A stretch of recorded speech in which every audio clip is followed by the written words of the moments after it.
warahmatullahi wabarakatuh. Selamat datang di studio Miftahul Ulum TV. Belajar, mendengar, dan berkolaborasi. Dengan saya Nurul Mukaromah dan kita kedatangan tamu spesial. Kali ini kita bakal masuk ke dunia yang penuh warna, tawa, dan tangisan kecil. Ngobrol bareng sosok yang luar biasa. Sabarnya luar angkasa, yaitu seorang guru PAUD. Halo Bu.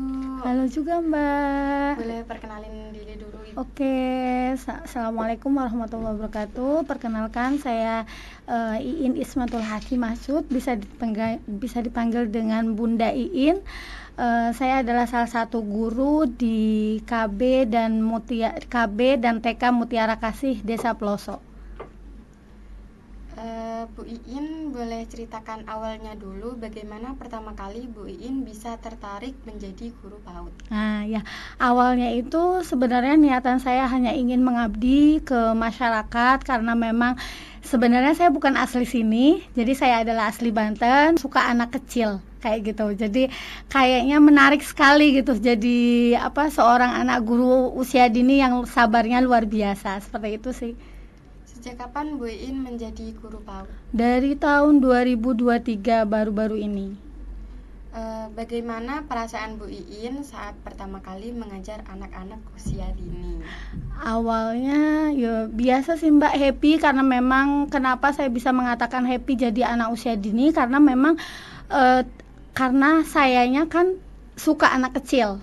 Nah jadi bagaimana caranya untuk mengumpulkan energi ketika kita berkumpul dengan anak usia dini yang bermacam-macam karakternya. Ada yang memang sering nangis dulu, ditungguin orang tua dulu baru bisa ditinggal dengan merayu. Jadi kayak gitu tuh adalah sebuah cerita ya, ketika kita setelah pulang dari ngajar tuh punya cerita gitu kayak gitu. Jadi memang menurut saya ya happy banget sih jadi guru anak usia dini. Kan anak TK kan penuh energi sejak pagi ya Bu. Gimana toh caranya Bu Iin menyamakan energi mereka? Kalau saya biasanya pertama kali yang harus dipegang oleh seorang guru anak usia dini itu adalah menahan rasa emosi. Bagaimana caranya kita bisa menghadapi anak dengan suasana apapun dengan happy. Jadi kan namanya orang itu kan pasti punya masalah tersendiri gitu kan. Beda banget kita ngajar anak usia dini dengan anak SMP, SMA yang memang itu untuk mengaturnya pun itu lebih bisa. Misalkan contoh, anak-anak ayo duduk dulu ya. Nah itu kalau anak TK dan anak PAUD.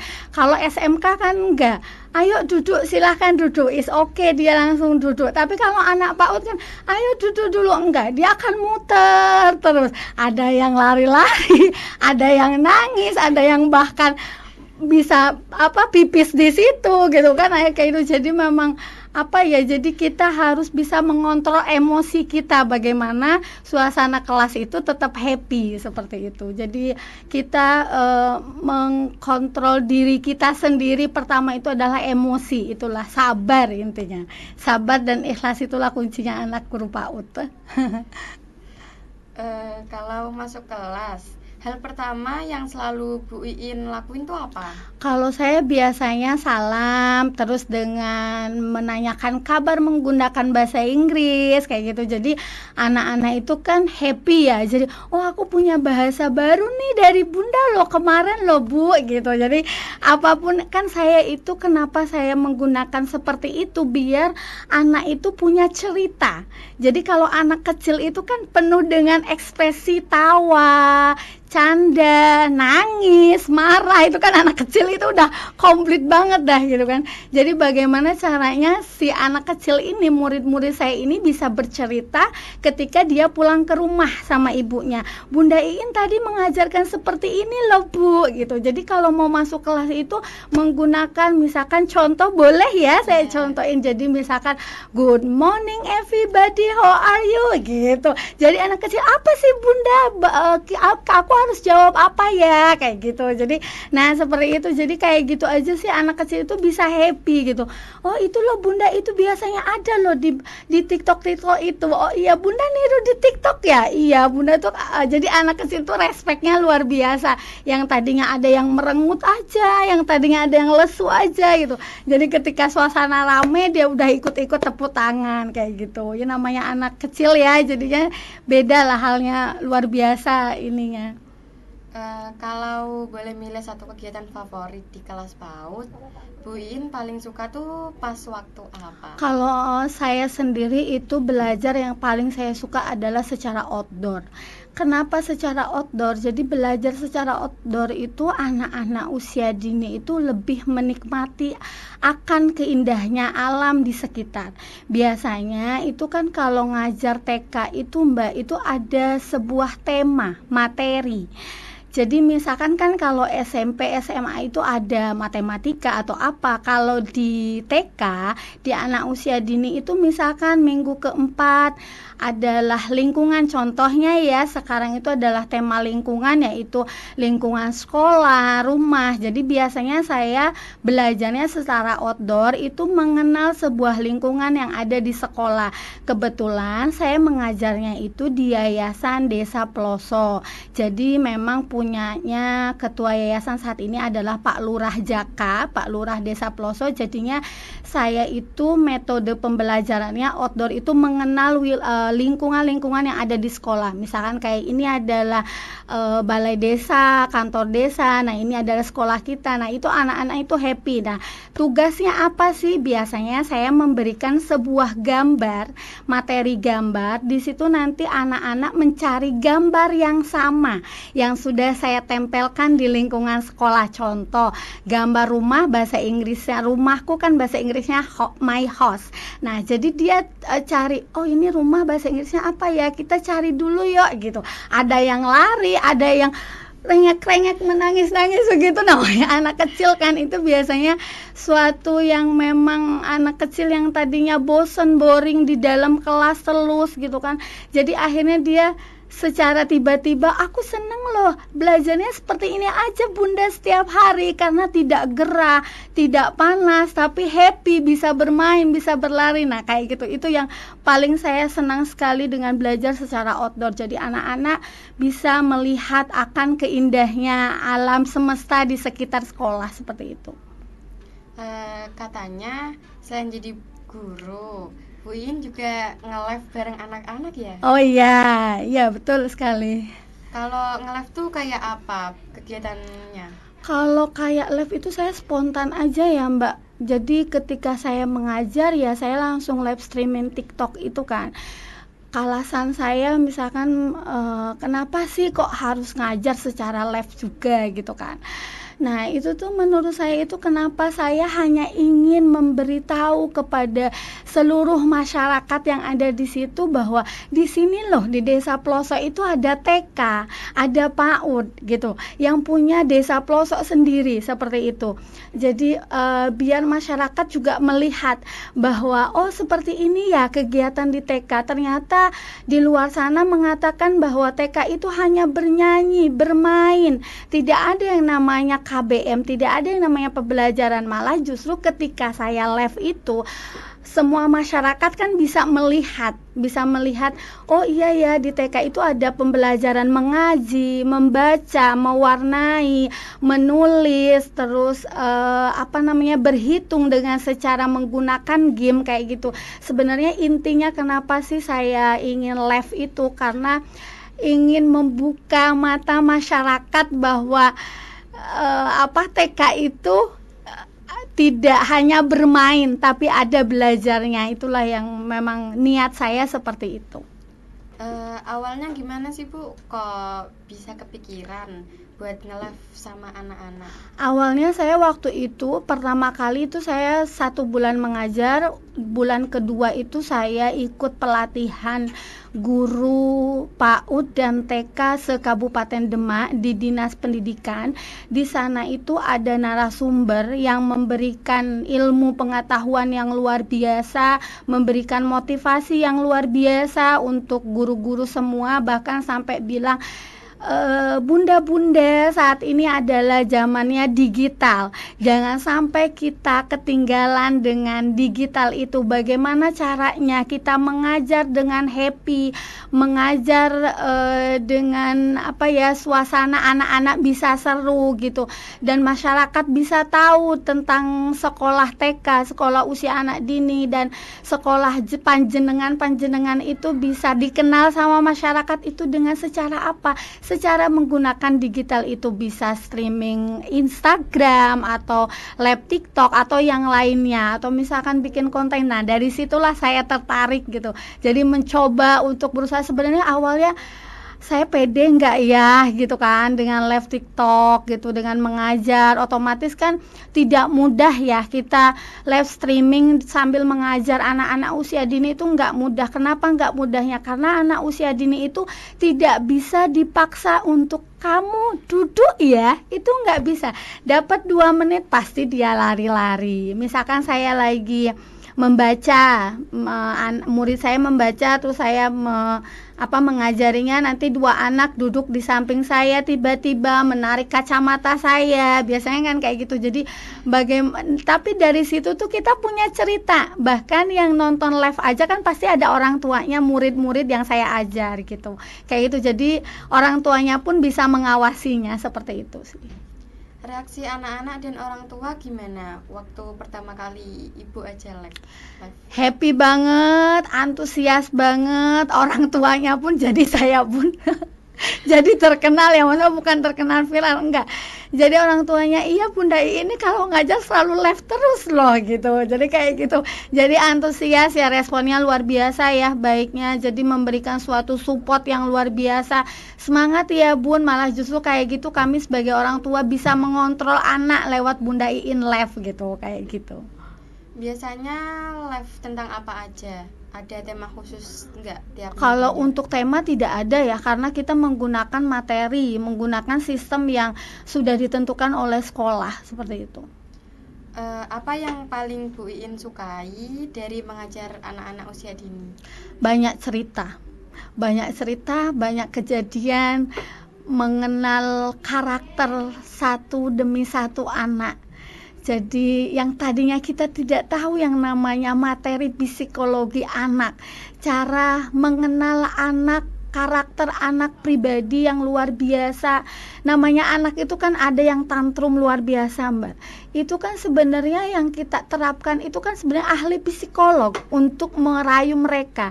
Nah dari situ kita bisa mendapatkan ilmu baru. Itulah yang saya berkesan, kenapa saya sampai sekarang masih tetap suka dengan profesi saya saat ini sebagai guru TK. Gimana cara Bu Iin menghadapi anak yang rewel banget atau nggak mau belajar? Biasanya saya mendekati dia, terus saya bertanya kenapa kok tidak mau mengerjakan tugas, kenapa harus marah-marah. Nanti Bunda Iin nggak kasih bintang gitu. Kenapa saya ceritakan di sini dengan tentang bintang? Karena memang seorang anak kecil, anak usia dini itu akan happy, akan merasakan bahwa dia sampai puncaknya dengan dia dapat A+ bintang. Nah, kayak gitu. Aku dikasih bintang gitu ya. Aku dikasih bintang loh, kamu karena kamu rewel. Biasanya kan namanya temen ya, sering ngeledek kayak gitu.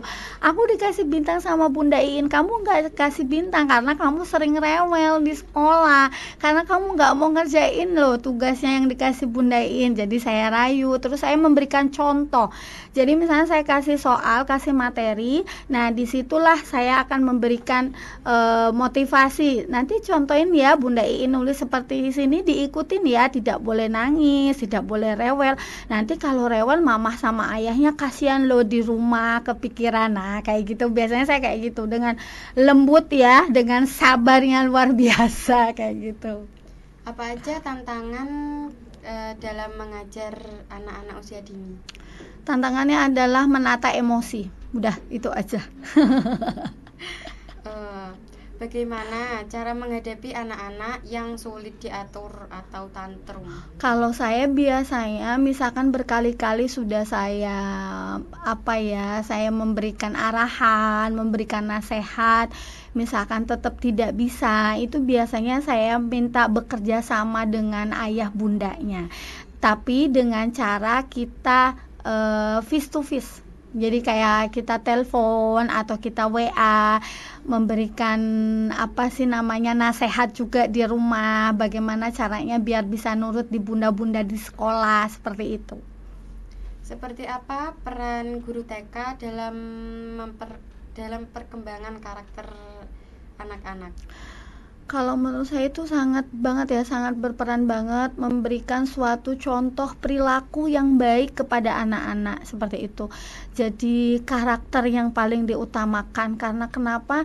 Karena anak usia dini itu kan adalah sebuah wadah yang dia pertama kali dia masuk mengenal dunia pendidikan, itu kan adalah anak usia dini, seperti itu. Jadi kita sebagai pembimbingnya, sebagai gurunya, jadi harus bisa mencontohkan suri teladan perilaku yang baik kepada teman-temannya, kepada maksudnya anak-anaknya, seperti itu.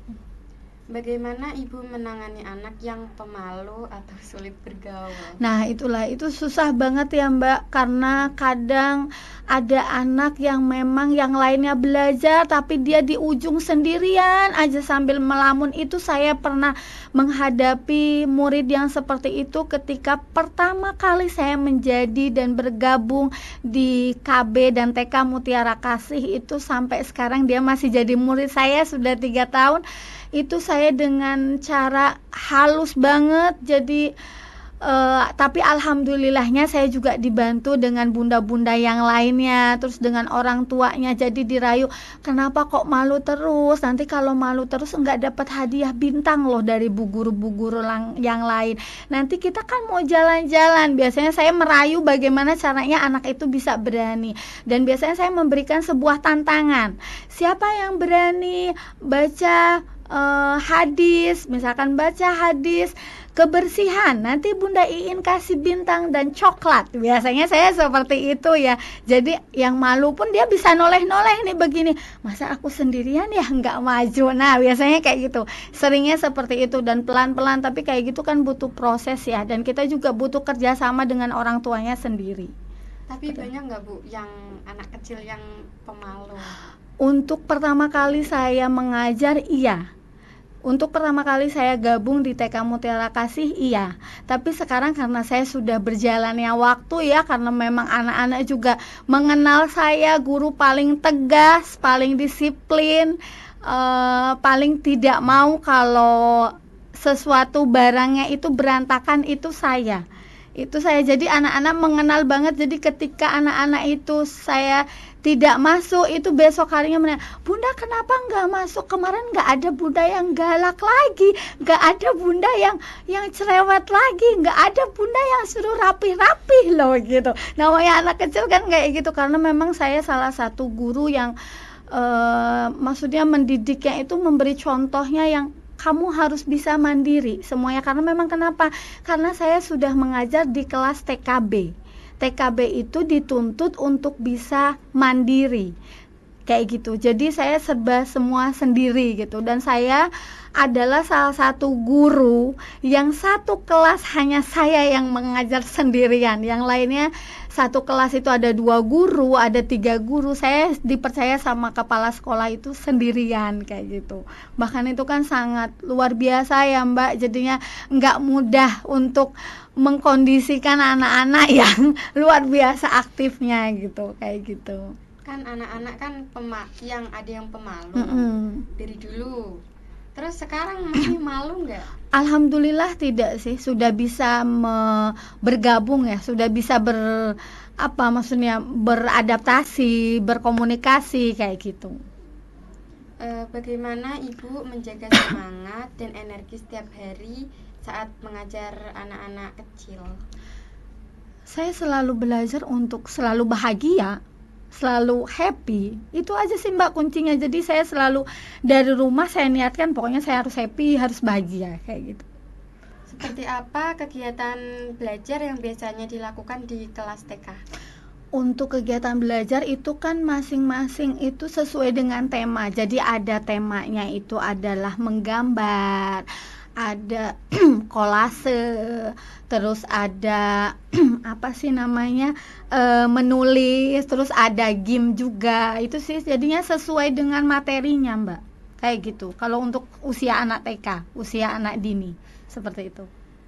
Gimana sih Bu rasanya menjalani dua dunia yang kelihatannya berbeda, antara ruang kelas dan dunia digital? Kalau menurut saya nggak ada bedanya ya antara dunia digital dan dunia kelas, itu nggak ada. Kenapa saya bilang seperti itu tidak ada? Karena memang ketika saya live ketika mengajar, memang kondisinya memang seperti itu gitu. Tidak ada yang diedit, tidak ada yang dibuat-buat. Jadi menurut saya ya sama saja gitu. Tapi kan kadang mungkin kenapa Mbak nanya seperti itu, mungkin karena banyak digital yang harus diedit dulu atau video-video yang diedit dulu gitu, mungkin seperti itu. Tapi kalau menurut saya, karena saya itu spontan saja, jadi mengajar dengan live ya udah gitu, jadi apa adanya gitu loh. Jadi mereka melihat live saya dengan, misalkan saya contohnya lagi mengajar hafalan hadis, ya mereka memang lihatnya itu realitanya memang seperti itu gitu. Jadi tidak ada, menurut saya tidak ada bedanya. Dari mana biasanya Ibu Iin dapat ide buat nge-live bareng anak-anak? Kalau untuk materi itu, maksudnya materi live-nya itu saya kan tidak ada materi. Cuman untuk mengajarnya, untuk materi mengajarnya itu biasanya saya kan di situ itu kan ada game. Jadi ketika kita live itu kan ada sebuah materi pembelajaran game. Nah, gamenya itu saya dapat biasanya ya dari media sosial juga, dari internet juga, bagaimana caranya kita memberikan game yang pas untuk anak usia dini. Jadi ketika saya live itu banyak penontonnya gitu loh. Banyak yang respect juga, banyak yang komen juga. Cuman namun ketika saya live itu saya tidak pernah langsung mengkomen, yang komen di live saya itu saya belum langsung menjawab, itu tidak. Kenapa tidak langsung saya jawab? Karena memang saya lebih fokus ke mengajar. Jadi live itu saya hanya ingin memberikan informasi ke seluruh masyarakat bahwa dunia kelas anak usia dini itu tidak hanya belajar, tidak hanya bermain, tidak hanya menyanyi. Sedangkan kan di luar sana itu selalu mengatakan bahwa sekolah TK atau sekolah anak usia dini itu nanti cuman bermain saja, bernyanyi saja gitu. Jadi ketika saya live itu saya tidak pernah menjawab komen itu, karena biar tahu bahwa ini loh, tidak ada yang namanya berita yang hanya bermain, tapi ini ada gamenya juga, ada belajar juga, ada hafalannya juga yang harus mereka ikuti dengan metode pembelajaran yang saya berikan, seperti itu. Bagaimana cara membuat anak-anak tetap fokus dan antusias saat belajar? Kalau fokus itu tergantung dari karakter anak ya. Kenapa saya jawabnya tergantung dari karakter anak? Karena anak usia dini itu adalah anak yang pertama kali mengenal sebuah pendidikan, sebuah pembelajaran. Jadi tidak semua anak itu bisa langsung fokus, itu tidak. Kalau menurut saya, sepengalaman saya mengajar selama 3 tahun berjalan ini. Jadi ada beberapa anak yang memang ketika diberikan soal atau diberikan materi itu langsung menangkap, itu ada. Tapi ada anak juga yang kurang fokus, itu ada juga.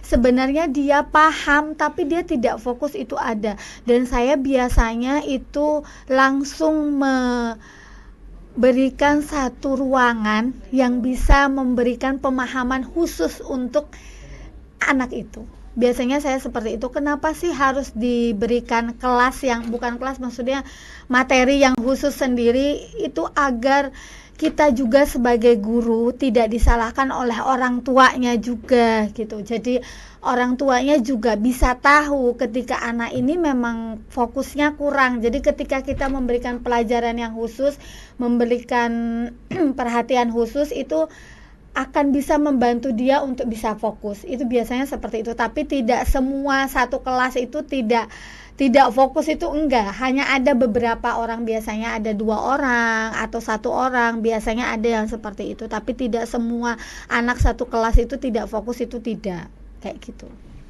Apakah ada momen paling berkesan selama Bu Iin menjadi guru TK? Ada, banyak sekali. Momen berkesannya itu adalah ketika saya bilang siapa yang sayang bunda, itu udah dicium Mbak, dicium, dipeluk, sampai kacamata saya pun pernah patah juga, namanya anak-anak ya. Jadi kayak gitu, terus kayak ada cerita. Jadi setiap saya masuk kelas, sebelum saya memberikan materi, itu anak udah bercerita duluan Mbak. Jadi, bunda kemarin saya jalan-jalan loh, bunda tadi malam aku bermimpi. Jadi itu kan sebuah cerita yang saya tidak pernah dapetin gitu loh. Jadi itu kesan yang luar biasa ya, itu kerasanya ketika mereka sudah lulus. Nah itu kan, kalau saya kan memang ngajarnya kelas TKB ya, jadinya itu kan berkesannya luar biasa ketika mereka sudah lulus terus ketemu saya, oh iya anak ini yang dulu sering cerita loh di kelas gitu, kayak gitu sih. Bagaimana cara menggabungkan aktivitas mengajar dan nge-live supaya keduanya tetap maksimal? Kalau saya biasanya kalau ngajar itu handphone itu agak jauh. Jadi saya naruh handphone dengan tripodnya saya itu agak jauh dari anak-anak. Jadi tidak di bawah, pasti di atas lemari. Jadi saya tetap mengajar kepada anak-anak dan live saya tetap tetap berjalan seperti itu. Pernah nggak ada orang tua yang komentar pas Bu Iin lagi nge-live? Banyak yang komentar, banyak yang ngasih gift juga, banyak juga. Apa pelajaran hidup yang Bu Iin dapatkan dari anak-anak? Saya bisa mengenal, saya bisa paham akan ilmu psikolog anak, karakter anak bermacam-macam itulah. Ada nggak satu anak yang bener-bener Bu Iin tahu karakternya tuh kayak gimana?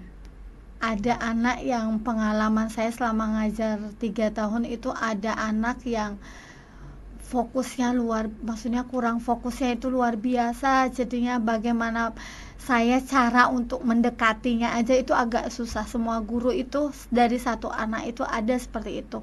Jadi tapi cuman kita selalu berusaha ya, namanya kita juga pendidik ya Mbak.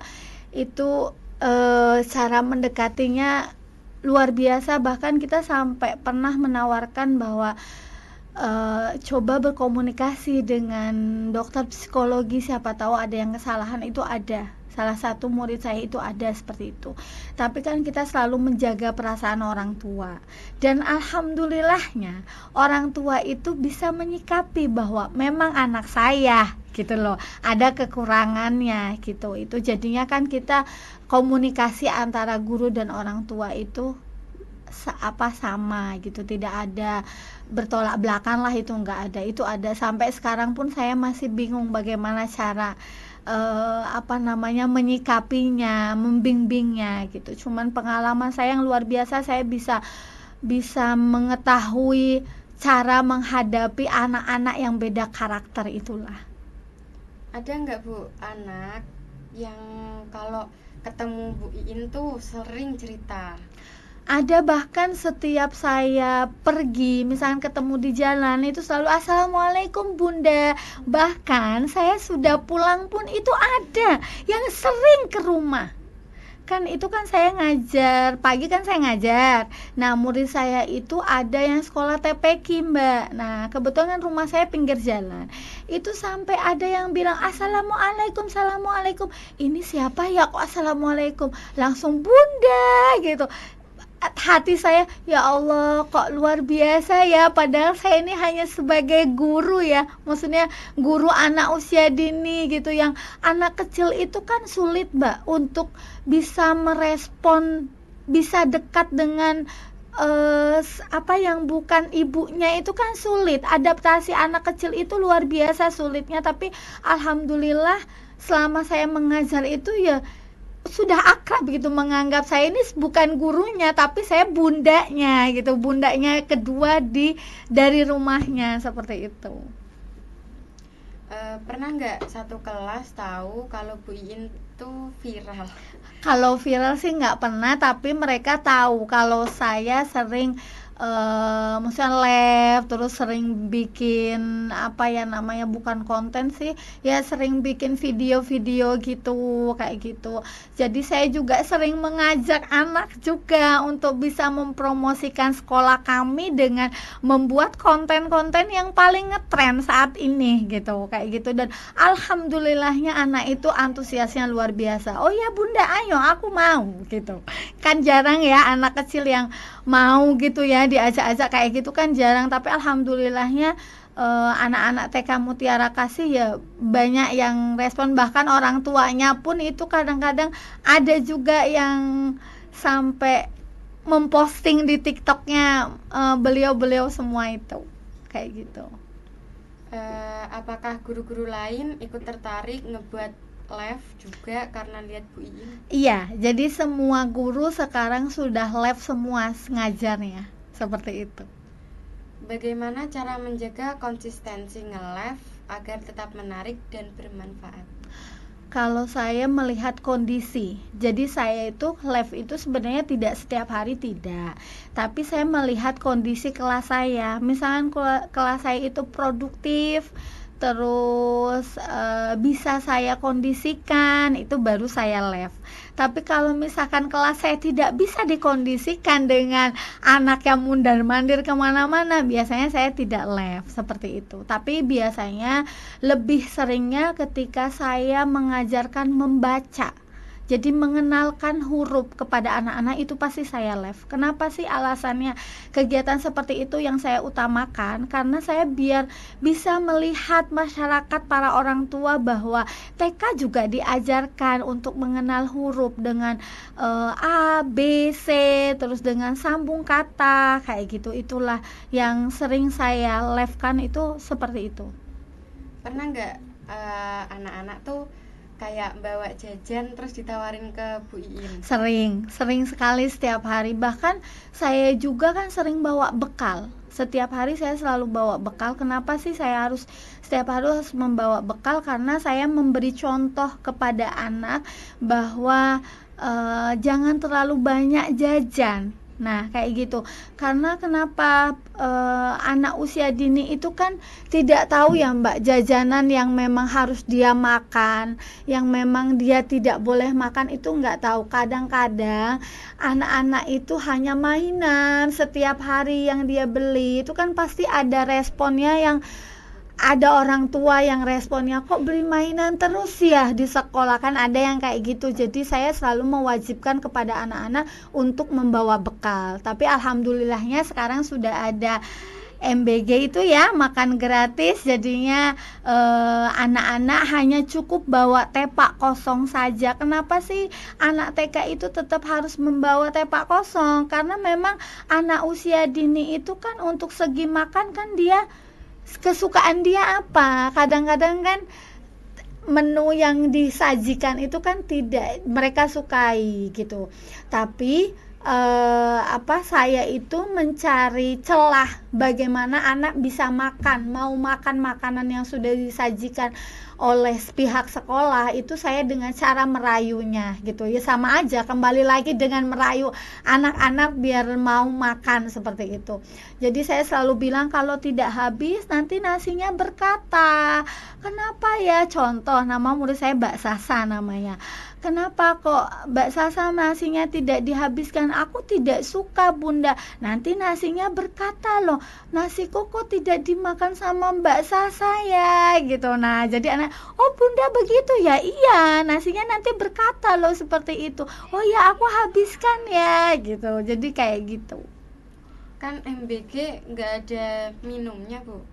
Kalau anak TK tuh bawa minum sendiri nggak? Nah, kalau seperti itu, saya biasanya itu memberi informasi ke orang tuanya bahwa setiap hari Senin dan Jumat itu mendapatkan makan dari sekolah, dan anak-anak wajib untuk membawa tepa, sendok, dan air minum. Sebenarnya di sekolah juga sudah disediakan. Cuman kan kadang-kadang anak-anak kan lebih happy untuk membawa tempat minumnya sendiri, karena mereka pasti akan memberitahu, aku punya tempat minum baru loh Bunda, teman-teman ini loh tempat minumku. Namanya anak TK ya, seperti itu. Jadinya saya selalu memberikan memberikan perintah untuk selalu membawa kotak minum sendiri.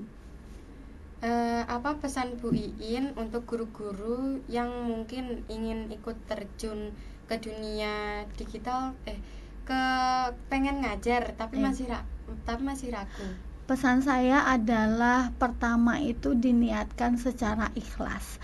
Karena apapun yang kita lakukan, kalau kita melakukan dengan secara ikhlas, itu nggak ada yang rasanya takut, itu nggak ada. Yang rasanya ragu, itu pun nggak ada. Intinya, untuk menjadi seorang guru, walaupun itu guru usia dini, SMP, SMA, atau bahkan dosen sekalipun, itu intinya sabar, bisa mengendalikan emosinya sendiri, itu paling utama menjadi guru. Karena kenapa? Kita nggak bisa marah-marah sama anak-anak, itu nggak bisa, tapi kita justru harus melihat diri kita sendiri itu. Dan saya selalu pegang prinsip adalah sebaik-baiknya manusia adalah bermanfaat untuk sesama manusia. Itu yang selalu saya pegang. Jadi bagaimana caranya saya bisa bermanfaat dan bisa menolong sesama kayak gitu. Karena memang saya kenapa punya prinsip seperti itu, karena memang saya mungkin anak rantau ya Mbak.